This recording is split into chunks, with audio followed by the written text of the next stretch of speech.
Today, this is the Sahara. From above, it can seem almost empty. Sand, rock, and heat stretching across North Africa. But beneath this ground is evidence of another world. To see it, we don't have to go anywhere. We just have to stay exactly where we are and move backwards through time. Past the first cities, past the first humans, past the extinction of the dinosaurs. Keep going until almost 95 million years separate us from the present. And now, look again. The desert is gone. Ancient waterways cross a landscape alive with vegetation. Enormous fish move beneath the surface. Crocodile relatives patrol the rivers. Pterosaurs cross the sky. And along these waterways lived one of the strangest predators ever discovered. Spinosaurus. But the animal we recognize today took more than a century to reconstruct. Because the first time science found Spinosaurus, we lost it. Our story begins in 1912. In the Baharia oasis of Egypt's western desert, fossil collector Richard Markgraf uncovered the remains of an enormous, unknown dinosaur. A jaw, teeth, ribs, vertebrae, and rising from some of those vertebrae, enormous neural spines. The fossils reached German paleontologist Ernst Stromer. In 1915, he gave the animal a name, Spinosaurus aegyptiacus, the Egyptian spine lizard. But Stromer had only part of the animal. There was no complete skeleton, no complete skull, no complete tail. Still, these bones were science's best window into Spinosaurus, and for almost 30 years, they remained in Munich. Then Europe went to war. As bombing raids intensified, Stromer became concerned about the fossils housed in Munich. These were specimens that could never simply be replaced, and among them were the original bones of Spinosaurus. Stromer wanted the collection moved to safety. He made the case. But the fossils remained where they were. Then came the night of April the 24th into the 25th, 1944. Allied bombers attacked Munich. The building housing the paleontological collection was hit. Inside were bones that had survived beneath the earth for roughly 95 million years. They had survived burial, erosion, discovery. They did not survive that night. The original Spinosaurus fossils were destroyed. There would be no modern scan of those bones. No new measurements. No second examination. What survived were Stromer's photographs, notes, measurements, and drawings. A dinosaur that had survived for millions of years as stone had disappeared within a matter of hours. And so, the search began again. For decades, Spinosaurus existed largely in fragments and records. Scientists knew it had been enormous. They knew about the extraordinary spines rising from its back. But much of the animal remained unknown. So the missing pieces were reconstructed using what scientists understood about other large predatory dinosaurs. The result was a familiar-looking theropod with an enormous sail. For years, that became Spinosaurus. But beneath the rocks of North Africa, more of the animal was waiting. Decades later, new fossils from Morocco began changing the picture. The skull was long and narrow, the teeth were conical, and the body proportions were stranger than expected. Then, in 2014, a team led by paleontologist Nizar Ibrahim published a dramatic new reconstruction. The hind limbs appeared unusually short. The pelvis was reduced. Some bones were unusually dense. The researchers proposed that Spinosaurus was semi-aquatic, an animal adapted to a life closely connected with water. It was one of the biggest changes to Spinosaurus since Stromer had named it. And it didn't go unchallenged. In 2018, paleontologist Donald Henderson tested digital models of the animal.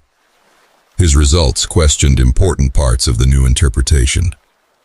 The modeling supported a Spinosaurus, capable of standing on its hind limbs, and challenged the idea that it was particularly well suited to submerging and maneuvering underwater. Same dinosaur. Incomplete evidence. Different interpretation. This wasn't science failing to find an answer. It was science doing what it is supposed to do. Testing one. And then, new fossils changed the argument again. In Morocco, researchers recovered more of the animal. This time, the tail. And it was nothing like scientists had expected. Tall spines extended above its vertebrae. Long structures extended below. Together, they formed a deep, flexible tail. In 2020, researchers tested models of that shape in water. The results suggested it could produce substantially more thrust than the tails of typical terrestrial theropods. Suddenly, there was physical evidence that the tail of Spinosaurus could have contributed to movement through water. Images of a swimming Spinosaurus spread around the world. It seemed another part of the mystery had been solved. But Spinosaurus has a habit of refusing to stay solved. There is little doubt that water mattered to this animal. Its long jaws carried conical teeth suited to gripping slippery prey. Its environment contained enormous fish, and several features of its skeleton point toward a life closely associated with rivers. The argument is about how far that relationship went. Was Spinosaurus an active underwater hunter? Did it swim mainly to move through its environment, or did it spend much of its time in the shallows, wading and striking at fish? Later studies have produced evidence for different answers. Dense bones have been interpreted as useful for underwater foraging. Other biomechanical work argues that Spinosaurus was poorly suited to behaving like a specialized diving pursuit predator. We don't have to choose between those interpretations. The fossils don't allow us to. And that's the point. Spinosaurus is not a finished animal. It is a hypothesis built from incomplete evidence. Some things are clearer.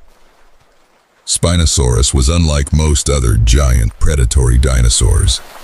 Its snout was elongated. Its teeth were built for gripping rather than slicing. Powerful forelimbs ended in large claws, and above its body rose the feature that gave the animal its name, the sail. More than a century after Stromer described it, we still don't know exactly what that sail was for. Display may have mattered.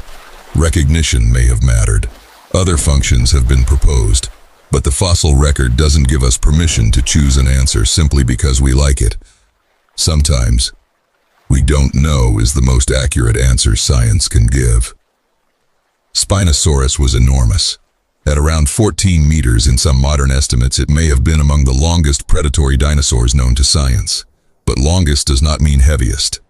And despite their famous confrontation in popular culture, Spinosaurus and Tyrannosaurus never met.